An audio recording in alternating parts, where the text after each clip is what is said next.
In a modest older neighborhood on Green Bay's west side, renters can find a pretty good deal. Yes. How much do you rent for? $675. Jason Craning with his family recently moved into this single-family home on Norwood Avenue.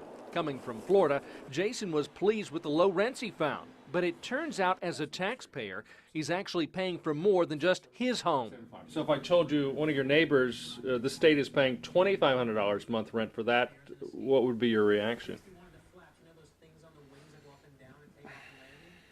The state's paying for it? Yes. He's not paying for it? No. Tax dollars. It's disheartening. Especially when I work hard and my wife works hard. We have a child. So yeah, it's disheartening. It's unfortunate. The home in question is similar in size to the Craning rental home, but documents obtained from DHS, the Department of Health Services, show the state is paying $2,500 a month in rent. And it's to house a convicted sex offender on supervised release. Like I said, it's upsetting. There's no other words I can. If I said other words, you'd have to bleep them. Yeah. Neighbors figure a fair rent for the property should be $500 or $600 a month. That makes $2,500, 4 to 5 times the going rate. But that is not the only example of high rental rates. 2 blocks away, the state is renting this home for $1,800 a month to house another sex offender. Yeah, it's plain stupid. Spending people's tax money like that. That's crazy. Yeah. Rent $2,500 and $1,800. That needs to stop now. It does. The state is currently paying the rent on 28 homes across the state. 4 of those are in Brown County. The total rent payments for all 28 homes is nearing $46,000 a month. That comes to $550,000 a year. It should be pointed out these sex offenders who we're not identifying have served their full prison sentence. They are on supervised release from the state's Sandridge Treatment Facility in Mauston. That's where the most dangerous sex offenders after prison are involuntarily committed if a judge rules they are sexually violent persons. 344 live here today. If a court decides they're no longer a danger, they can be released. Those who have made improvements but still need supervision can petition for supervised release. Your tax dollars go toward renting some 30 homes across the state for sex offenders on supervised release. Fox 11 Investigates uncovered huge rents being paid by the state's Department of Health Services. They say the money is needed to entice landlords to rent. But we've discovered DHS has paid double, triple, even quadruple the going rate. This house in Green Bay rented for $2,500 a month, with the landlord nearly recouping his entire investment in the house in just 1 year. Why does DHS have these cash issues here where they're paying a lot of money for things that don't need to cost that much? Internally, I think this is the way it's always been done, and until somebody lit a fire under them, they're just going ahead with it. Since our Fox 11 investigation into rental costs earlier this year, State Senator Mike Ellis pushed for and got the Legislative Audit Committee to order an audit of the supervised release program. That audit found similar high rents being paid at taxpayer expense. Its recommendation, negotiate better contracts and seek out other landlords. What we'll be asking for are additional firms to who have the ability to rent to us, who are willing to rent to us and are willing to rent to us knowing what risks they will be taking. Jason Cram heads up the supervised release program through the state's Department of Health Services. He says changes are taking place. What we're looking for is a firm, or multiple firms would be great if we could accomplish, if we could get that, who could provide the services that we need across the entire state of Wisconsin. DHS will put out for bids in January contracts for housing sex offenders. In the past, Fox 11 Investigates found DHS went back to the same landlords to secure rental properties. The practice was going on with little or no public notification that properties were even needed. That meant just a few landlords owned a bulk of the more than 30 homes being rented by DHS to house sex offenders. Hopefully this is an opportunity to drive the rents down. Absolutely, absolutely. Competition in the rent would be ideal if we can not have a small monopoly of firms. If we could have a number of firms who could work for us, that would be the ideal. One question not answered by the state audit: why doesn't the state simply purchase some of the homes it needs and cut out the middleman landlord? If they had bought that home for $32,000, they wouldn't be paying $45,000 to somebody else in rent. And if that sprinkles through the system, mathematically, they could save a ton of money. They did not take that subject up. So I raised the issue directly with Cram. Why doesn't DHS just own the properties themselves? That's a great question. First of all, we don't have the DHS. I mean, my program doesn't have the authority to go and purchase a house and then rent. Logistically, Cram says the process would not be cost effective since most sex offenders occupy the homes on average for 2.5 to 3 years. Then the house could be vacant since offenders are returned by law to the county of their conviction.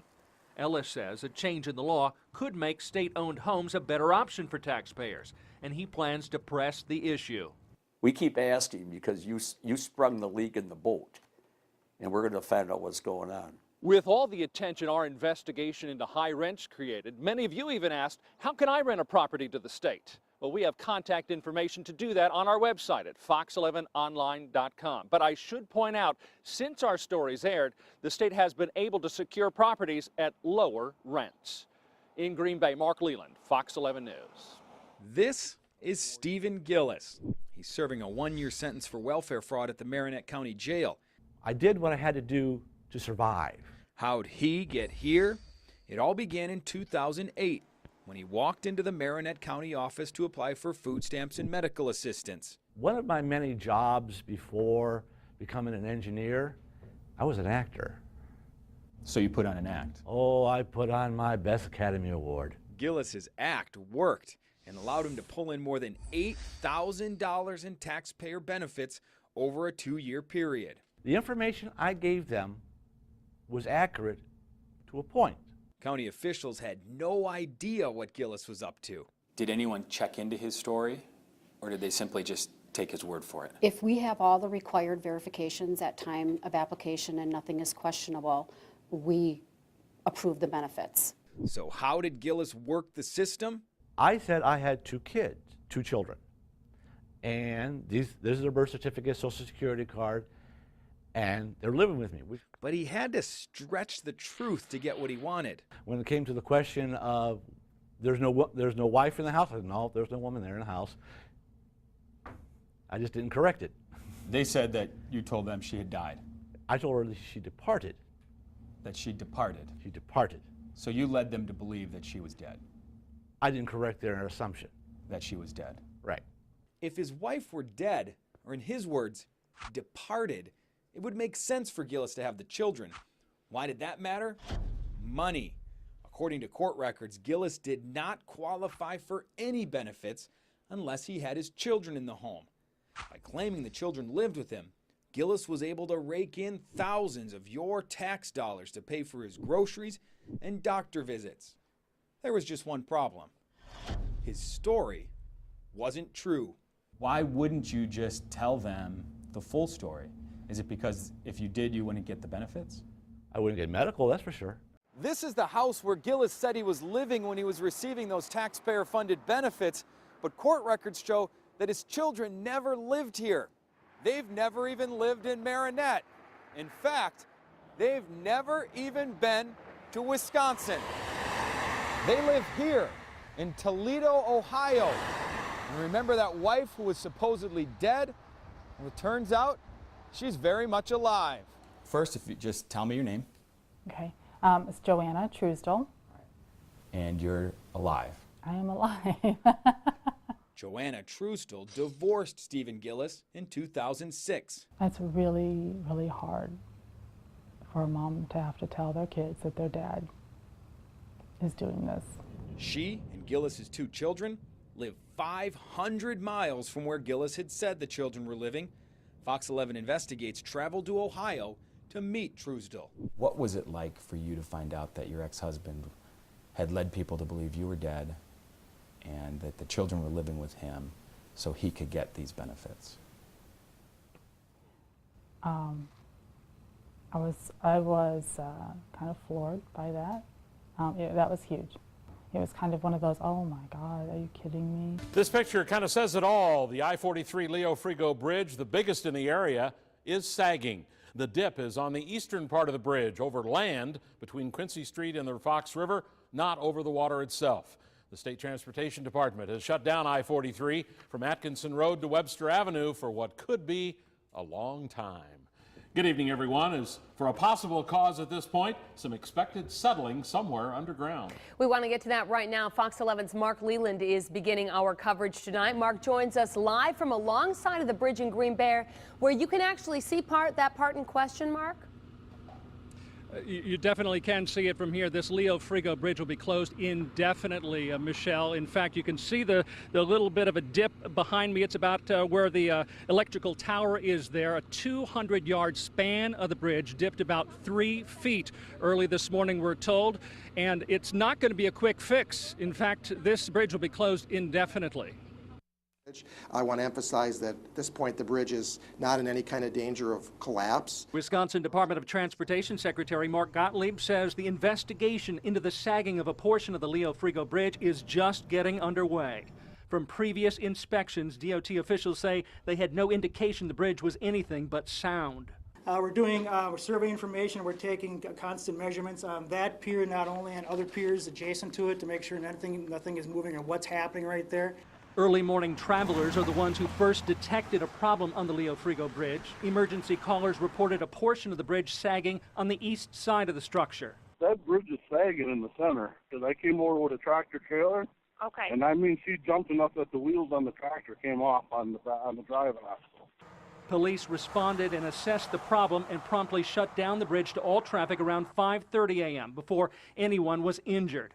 The bridge itself rests on dozens of these concrete reinforced piers. Now, these piers don't just sit on the ground. They're part of pilings that are dug deep, deep into the ground to maintain their structure. They're not supposed to move, but one did about 3 feet into the ground.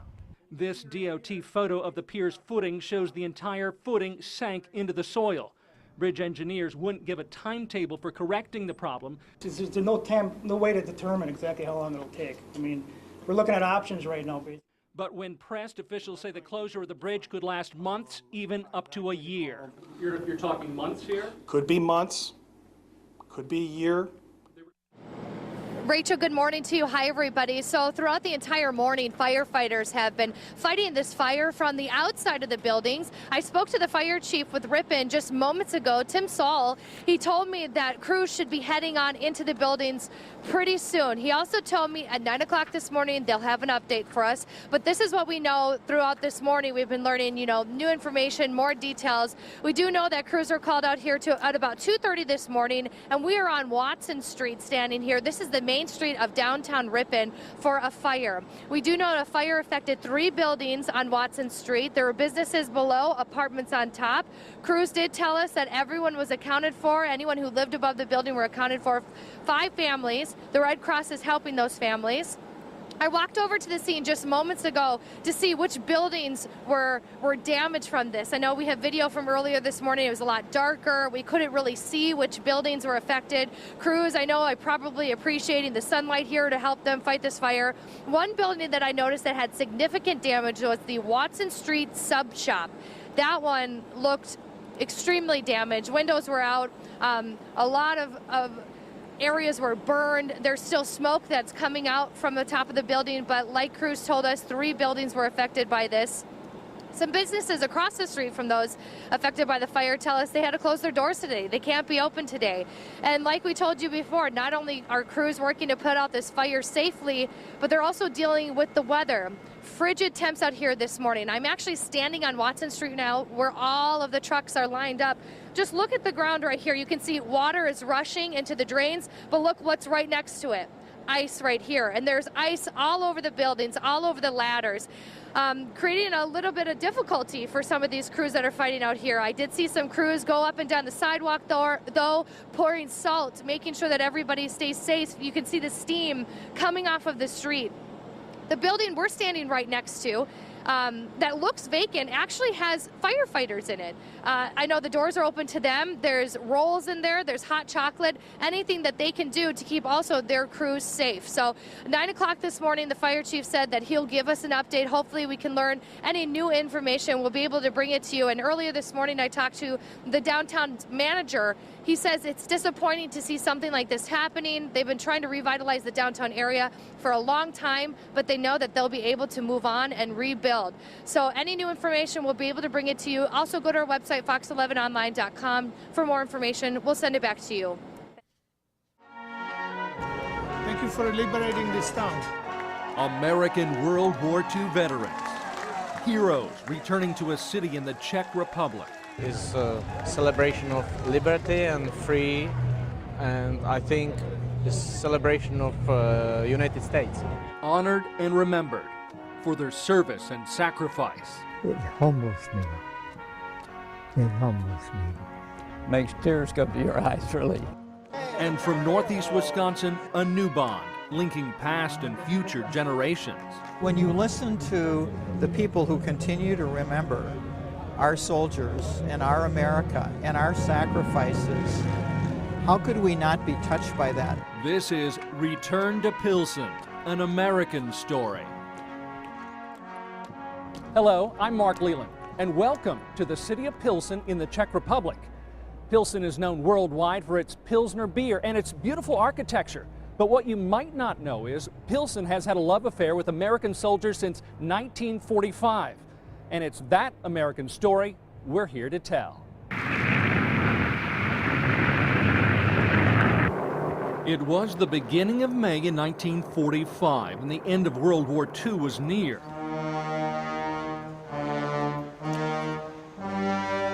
The people of Pilsen were rising up against the last holdouts of the German Nazis, who had controlled their city for 8 years.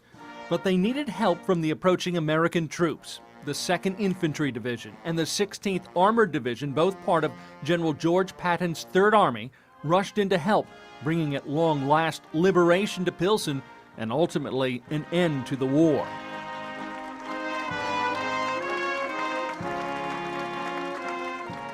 And now each year around the beginning of May, the end of World War II is remembered with a Liberation Festival in Pilsen, the 3rd largest city in the Czech Republic.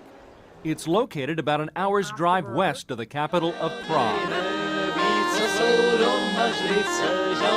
There's music, public gatherings, and a parade.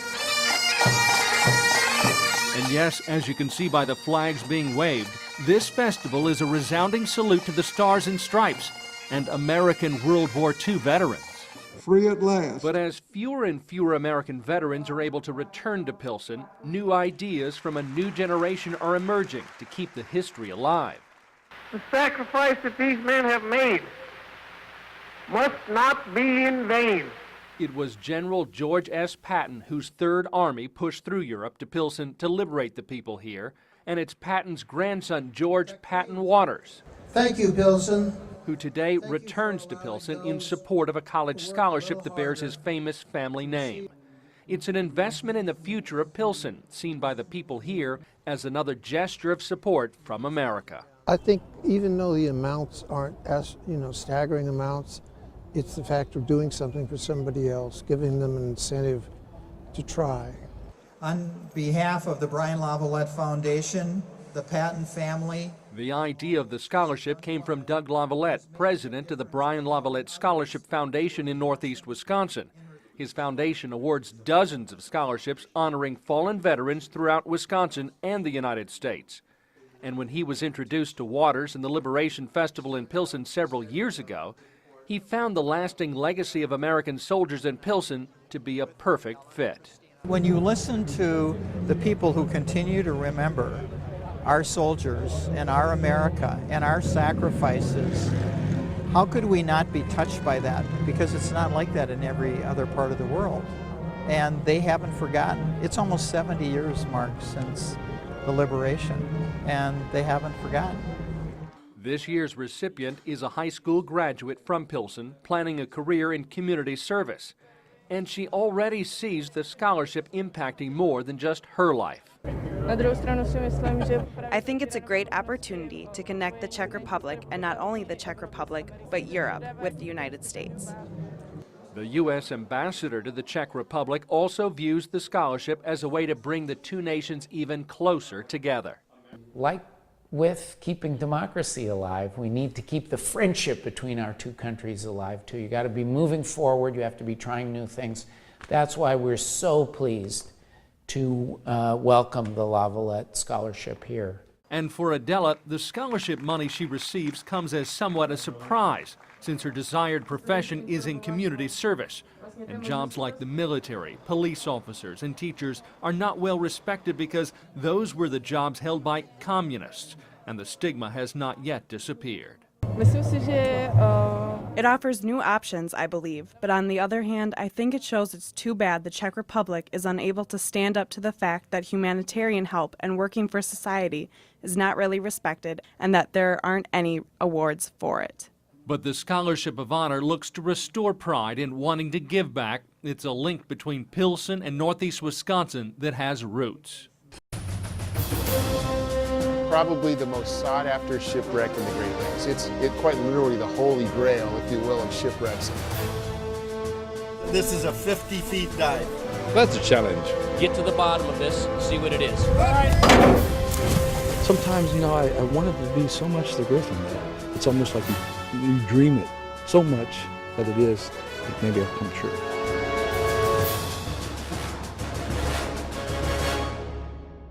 Welcome to Fairport, Michigan. I'm Ben Krumholz. For more than 300 years, a Lake Michigan mystery has remained unsolved. What happened to French explorer Robert LaSalle's Le Griffin? Perhaps no one has ever wanted to answer that question more than Steve Liebert. The 59-year-old Liebert lives in Purcellville, Virginia. He retired from his intelligence analyst position with the U.S. Department of Defense to focus solely on finding the Griffin. Finding the Griffin has eluded maritime lovers for more than 3 centuries. It was the first European-owned vessel to sail the upper Great Lakes. Like Griffin is probably the most sought-after shipwreck in the Great Lakes. To Great Lakes ship exploration, it'd be like finding Noah's Ark. The French ship was built near Niagara Falls. LaSalle constructed it to explore the Mississippi River for King Louis XIV of France. And, sails all the way across Lake Erie and, up the Detroit-St. Clair River system and successfully across Lake Huron and makes it into Lake Michigan. And this is being done at a time when there were no charts, right? So these are some pretty accomplished sailors. In September 1679, LaSalle sent 6 of his men in the Griffin with the fur to retrieve men and supplies to build a second vessel. However, the ship and its crew disappeared after leaving Washington Island, heading toward Michigan. There's sort of 3 kind of basic theories. One, that it was ambushed by, by Native Americans and pillaged and sunk, or the crew itself got a little greedy with this wonderful load of furs and mutinied and took the furs and scuttled the vessel itself. And the one that's maybe the most credible is that it was lost in a storm. In 2001, after 20 years of searching, Liebert finally found part of what he believed he was looking for. Finally, on my 5th dive and last dive, because we were just simply out of air, I bumped into something, knowing that I think the Griffin has to be in here, and I ran right into it. What Liebert ran into was this piece of wood sticking 10 feet out of the lake bed. The visibility was so bad I couldn't even read my gauges, but when I bumped into this thing, I knew it wasn't the anchor line. I was pretty excited. After talking with museum curators and historians, Liebert's belief intensified that this piece of wood was once part of the Griffin. It looks promising, it really does, so we'll see. Optimism is high for Steve Liebert heading into his 7-day permit window for test excavation. Michel Lehour is the director of France's underwater archaeological program. Lehour and 2 other French archaeologists flew to the United States to find proof if Liebert did find the Griffin. If we can find some artifacts which testify that that's a Griffin, that would be a very tremendous discovery. This is a 50 feet dive. Ken Verana is the project's manager. He has worked on nearly 200 possible shipwrecks, including the Titanic. There's about 75% of your time that go into preparation, and then 25% of that time, or even less sometimes, in the actual field work. And you can see what it looked like at 1 o'clock yesterday morning as that line of storms pushed through. Now, the Wrightstown area was hit hard by these storms, and that's why we find Angela Kelly this morning joining us with, some more damage. Ange? Yeah, good morning, Pete. Good morning, everyone. Joining you live from another home, another yard here in Wrightstown that has suffered some damage. You can see here some insulation that was blown from somewhere nearby, wrapped up into this tree. But take a look at this tree. This is a huge oak tree that has snapped at the top. You can see it went right into some of the siding of the home. And if you take a look down here, this large oak tree as well has pretty much just snapped at the base, and it is covering the entire backyard of this homeowner's property. And that homeowner is Mary Ellen Balskis. Good morning to you. Morning. Bring us through when you heard all this happening, what it sounded like, what you did. Well, I was up at 1 o'clock because there was a lot of lightning, and so I was watching it, listening to it, and you could hear the rain start, you could hear the hail. Shortly after that, these big trees were just in the wind like crazy, and there was also a roar, so it sounded very much like a tornado. You could hear that extra powerful sound coming through. Went upstairs, got the kids, went down to the basement, and about a half an hour later we ventured out here and saw our damage.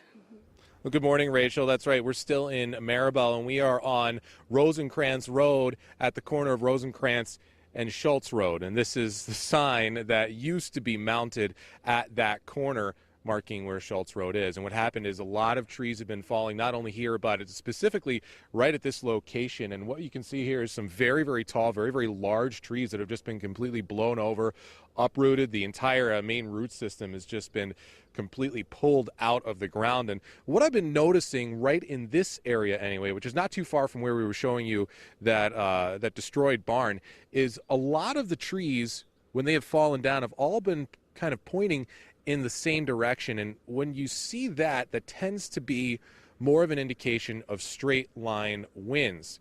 Now, if there was a tornado in the area or that caused the damage, what you would tend to see sometimes is trees falling across each other and laying on top of one another as opposed to all pointing in one direction. But what we are seeing right here is all the trees generally kind of pointing from a west-southwesterly direction off towards an east-northeasterly direction, which would seem to indicate that it was just a whole lot of straight line winds. Now, obviously, some of the damage that we've been seeing is pretty severe, so I don't think anything can be ruled out for right now, but there are a lot of people that have a lot of cleaning up left to do. There are still plenty of trees down here, and I'd imagine still a lot of power out because we are still seeing plenty of power lines.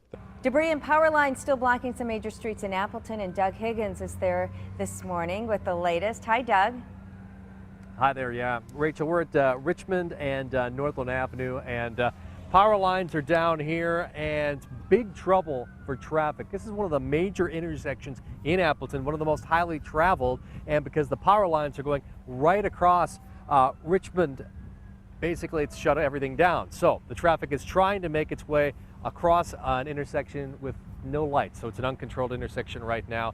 I've already seen one person drive through the closed lane and actually hit the power lines. Luckily, he was able to back up his car and drive away. But now we're really starting to see the impact. Fire and rescue vehicles are having to go around all of these intersections that have power lines down or trees down. So it's going to be a real challenge for those lifesavers out there who are helping out people affected by this power outage to get around the city. My best advice, if you're in and around the Richmond and Northland Avenue area, try and avoid it the best you can. Looks like power outage is going to be something we're going to be dealing with for at least the next day, if not maybe even longer.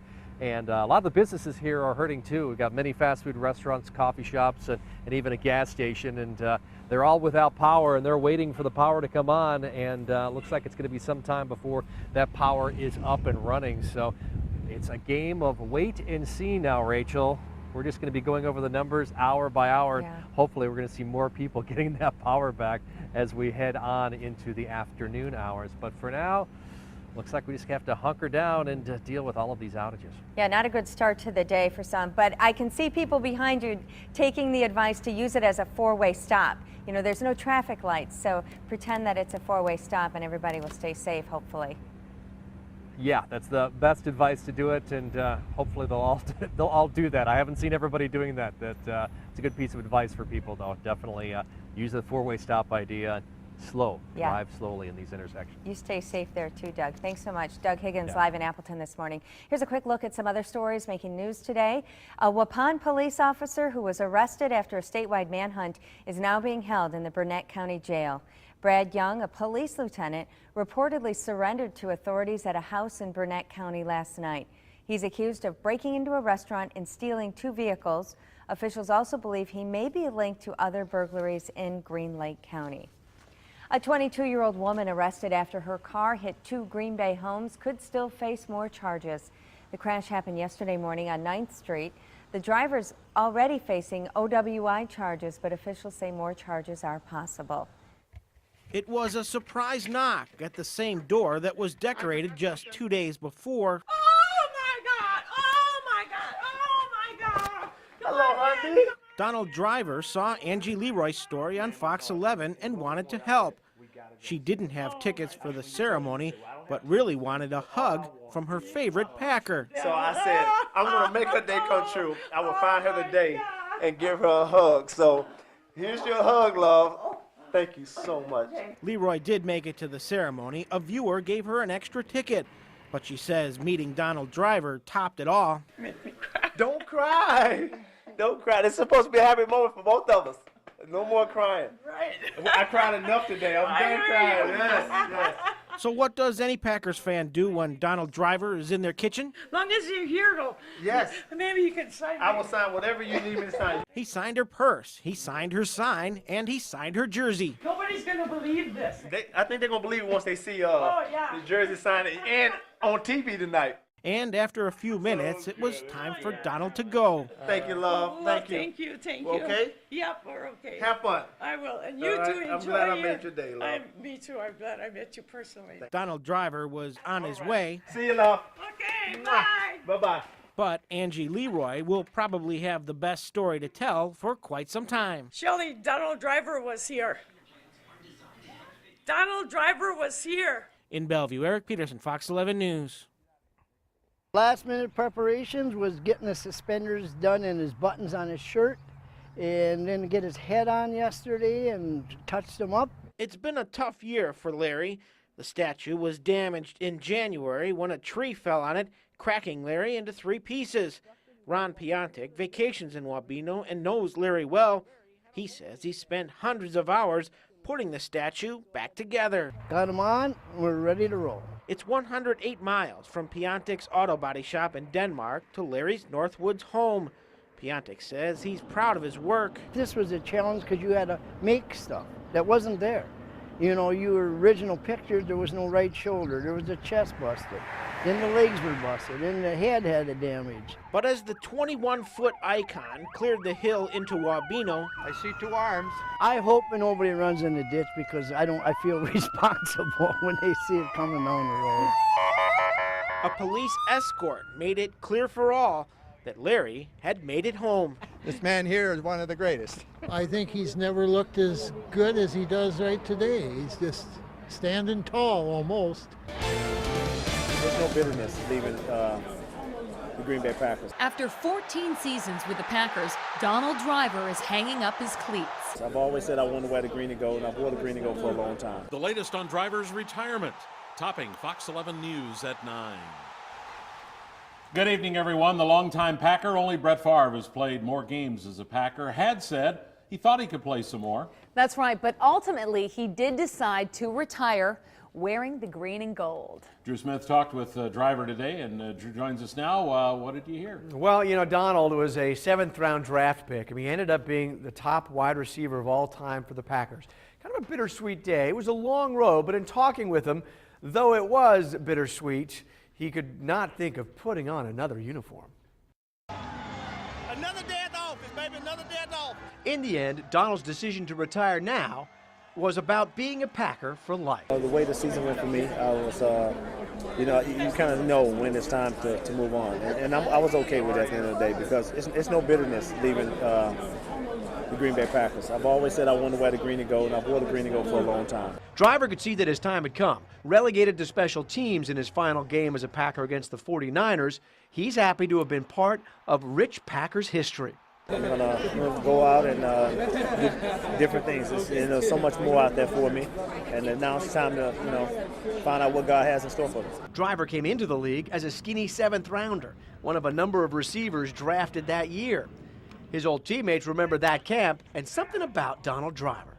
You know, over the years, you got to watch the guy grow to become this unbelievable wide receiver. But, you know, when you look back at how he started, there was just a drive in his eyes the whole time that you knew this guy was going to be good. I didn't realize how great he was going to be, but there was just that desire that he wanted to be good. Driver could have eked out a few more years of his career with another team, but it was never about that, and he will be remembered as a Packer for life. Coach Brian Wardle has walked the sidelines of the UWGB Phoenix basketball court for 3 years. Now one player, redshirt freshman Ryan Bross, says the coach has crossed the line.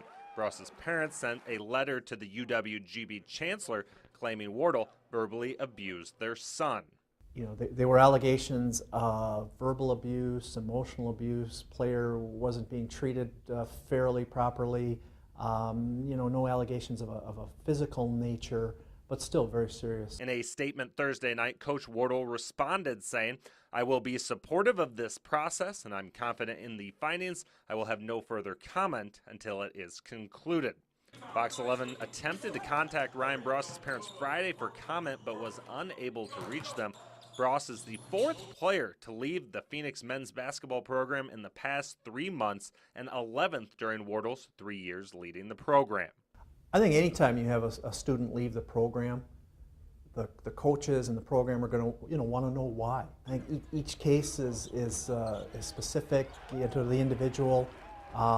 Again, is there a pattern or an area of concern here?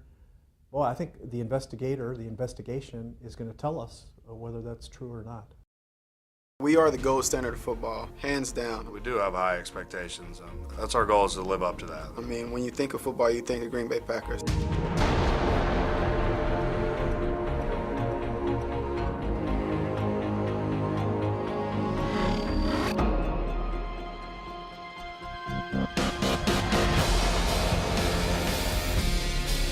It's always Super Bowl or bust. It's always winning and winning the right way.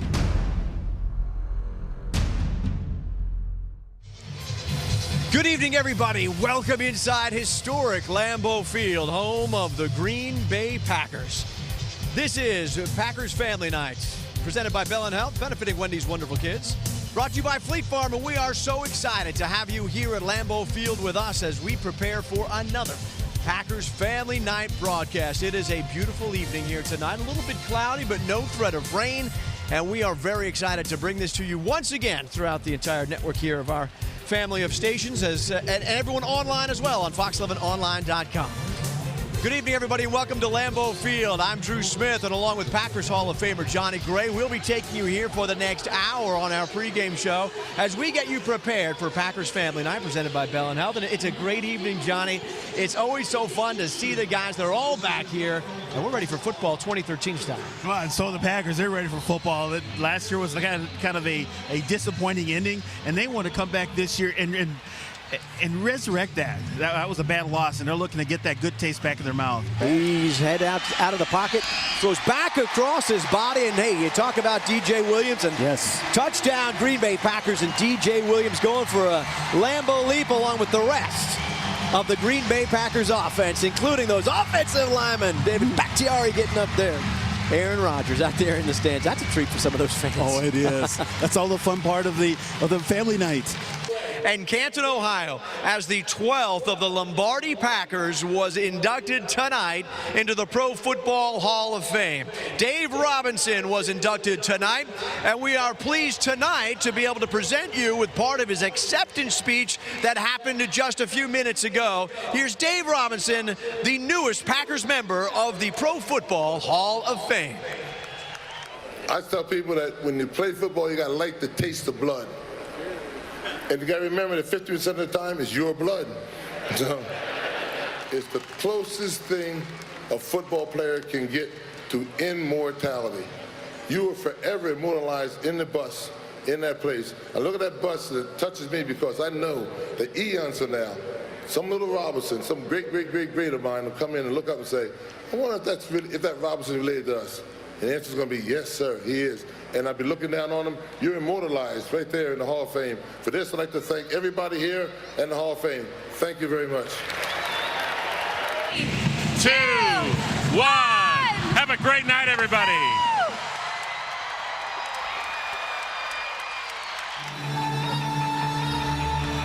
So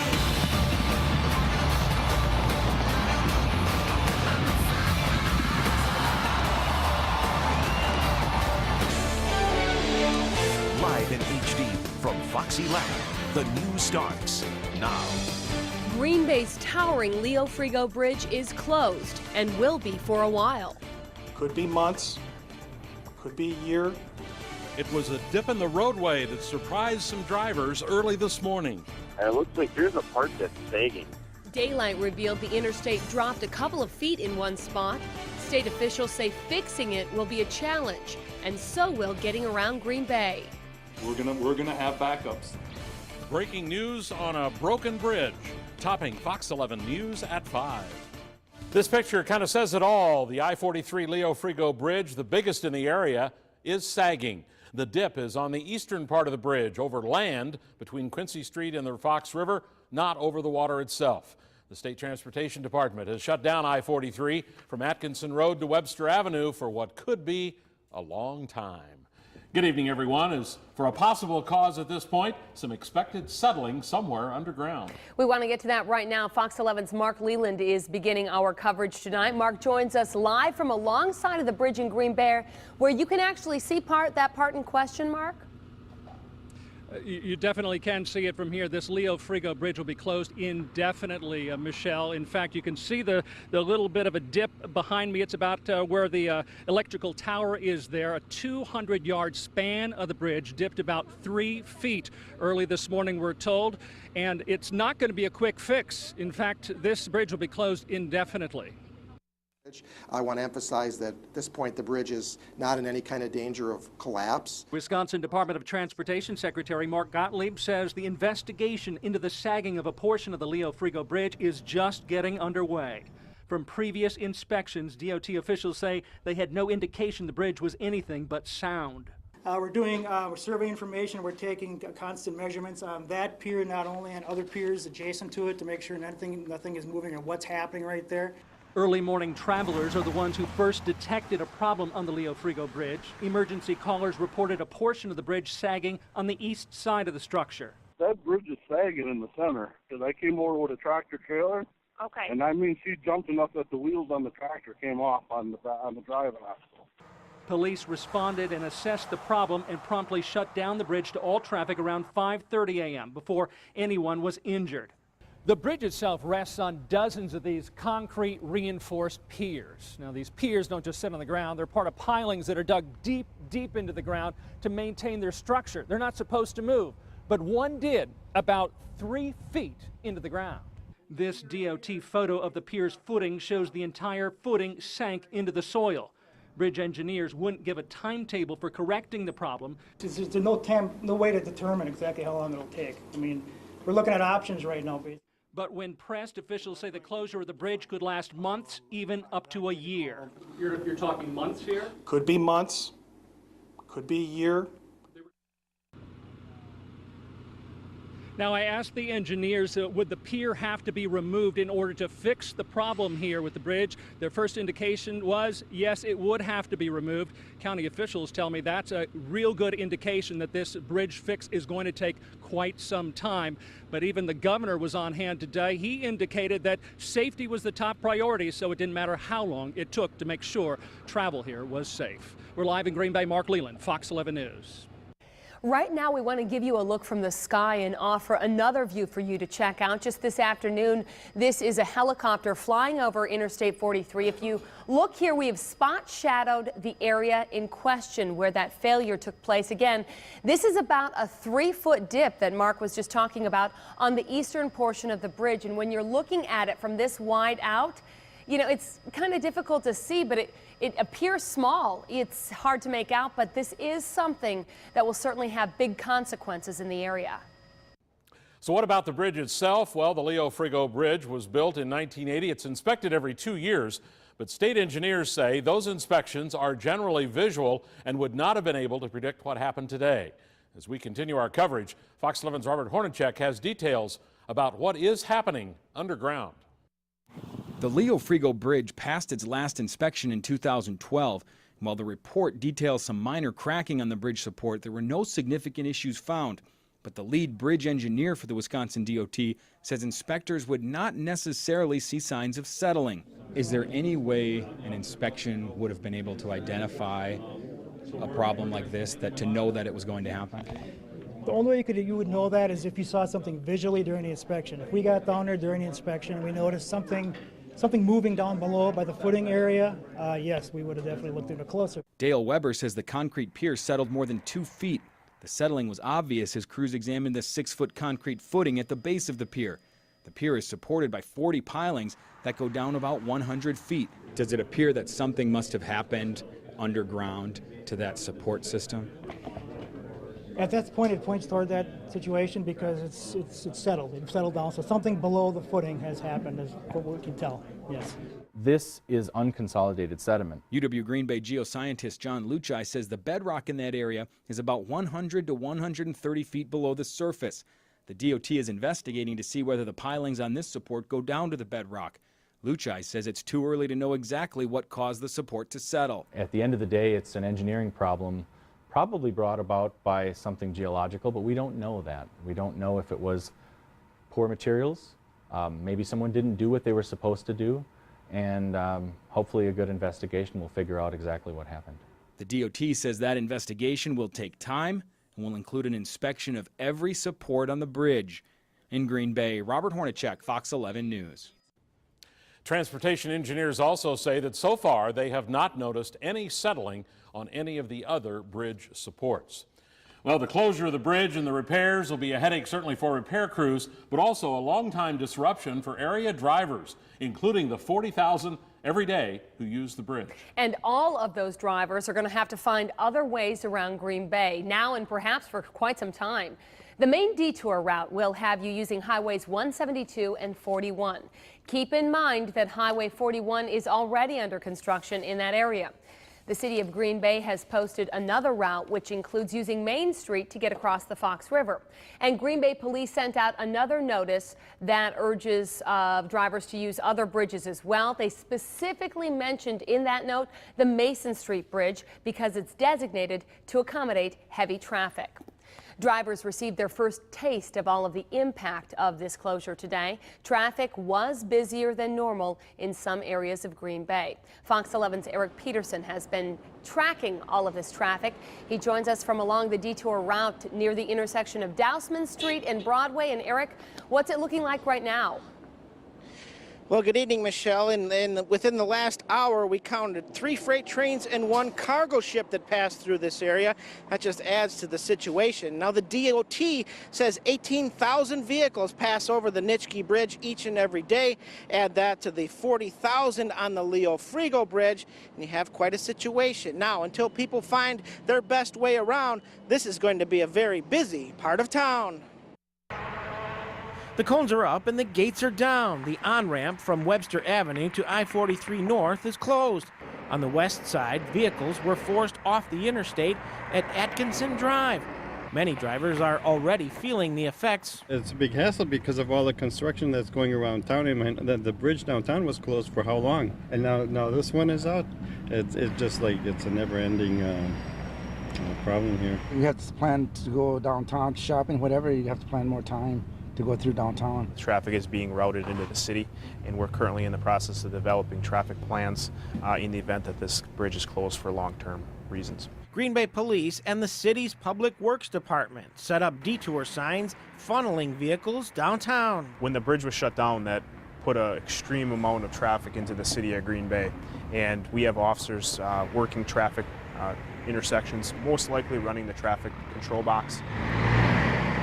As semi-trucks squeeze through downtown traffic, drivers are asked to pack a little patience. It's a different route of travel for them, and they're going to experience more traffic than normal. They're going to go down streets that they may have not gone down normally, so it's just a different environment, and they need to be more aware of their surroundings and more aware of the traffic around them to prevent any accidents from occurring. And to complicate matters further, the on-Broadway Farmers Market is open tonight and scheduled for Wednesdays through October 16th. Now, that's 200 vendors and thousands of people also crowding the Broadway district. Reporting live in downtown Green Bay, Eric Peterson, Fox 11 News. So to recap what we've learned this afternoon about all of this breaking news, the Leo Frigo Bridge in Green Bay is closed indefinitely. A portion of it dipped early this morning because of the unexpected settlement of a pier. State officials say the bridge is not in danger of collapsing. However, they are asking everyone to stay off of it and out of the area. You can also turn to our website at fox11online.com and any device for updated coverage throughout the evening. There you'll find a photo gallery showing that dip in the bridge. The images like this one also show the impact that this is all having on traffic around the city. So where can you and where can you not hunt this fall? Well, new restrictions on hunting and trapping in state parks have been approved. You will not be able to shoot guns, bows, or crossbows from or across park trails. Also, trappers are required to use dog-proof snares. The emergency rules were unanimously approved today by the Natural Resources Board. They go into effect November 15th. Hunting and trapping were just made legal in state parks last year, but lawmakers also allowed the DNR the authority to prohibit them in certain areas. Despite the battle, health insurance reform is, at this point, moving forward. Today, the Obama administration revealed the premiums and the plan choices for 36 states, including Wisconsin, where the federal government will run the marketplace. Consumers in those states will have 4 levels of coverage to choose from. They range from bronze to platinum. An individual who selects, for example, the mid-range or silver will pay on average $328 in premium per month. That's nearly $4,000 a year. Consumers could pay more or less depending on how much money they make and where they live. The administration is claiming that overall, budget experts had expected even higher premiums. Across the board, 6 in 10 uninsured Americans will be able to find coverage for less than $100 per month. In many cases, premiums will cost significantly less than was originally projected. But despite lower than expected premiums nationally, Wisconsin residents can expect to pay a bit more than the average. For example, a silver plan in Wisconsin will have an average premium of about $361 per month. That is $33. That's almost 10% above the national average. Overall, Wisconsin's premiums rank 14th highest, according to the Department of Health and Human Services. The health insurance marketplace launches next week. Coverage will begin on January 1st of 2014. That is when everybody needs to have health insurance or face a fine.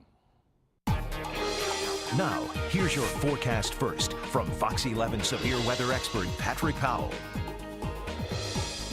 High pressure is still in control, and that means we could see a little bit of patchy fog overnight tonight. Not as dense or as thick as widespread as it was last night. But again, tonight, I think we could see some areas of fog, especially late tonight and early tomorrow morning. The high pressure is still sitting over the northern end of Lake Huron, and that is going to impact our weather here for the next couple of days, keeping us high and dry. 66, lots of sunshine here in Green Bay. Winds northeast, 9 miles an hour. Dew points at 54. We'll drop to 53 by 10 o'clock tonight. Foggy again tomorrow morning in spots, and then 73 and mostly sunny tomorrow afternoon. So again, another night where we will see some pockets of fog, but again, not as much as we saw last night, and then quickly going mostly sunny during the day tomorrow. So look for mostly sunny, mild conditions to continue tomorrow, Friday, and even into the start of Saturday before we see a front approach from the west. While the players are gone this week, the Green Bay Packers coaching staff will be spending some time on the Detroit Lions, their opponent after the bye week, but they'll also be scouting another team, the Green Bay Packers. Self-scouting is always a part of the Packers' preparation, but with the bye week here, the players gone, a little extra time to take a look in the mirror, see what can be fixed. Really, our focus this week will be twofold. We'll work on the lines. We'll do we really have already started the process of preliminary game planning. There's an off-season study that goes along with all of our division opponents.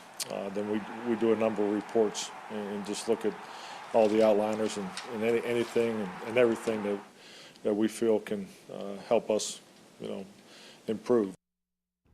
Part of the Packers self-scouting will be finding a returner to replace the recently cut Jeremy Ross. Now, multiple reports saying former Blizzard player B.J. Hill, who's never signed an NFL contract before, was one of a handful of players who were worked out today as a possible returner option. Hill returned kicks for the Blizzard, known for his coast-to-coast runs and electric style. The Packers have not announced any roster moves as of today.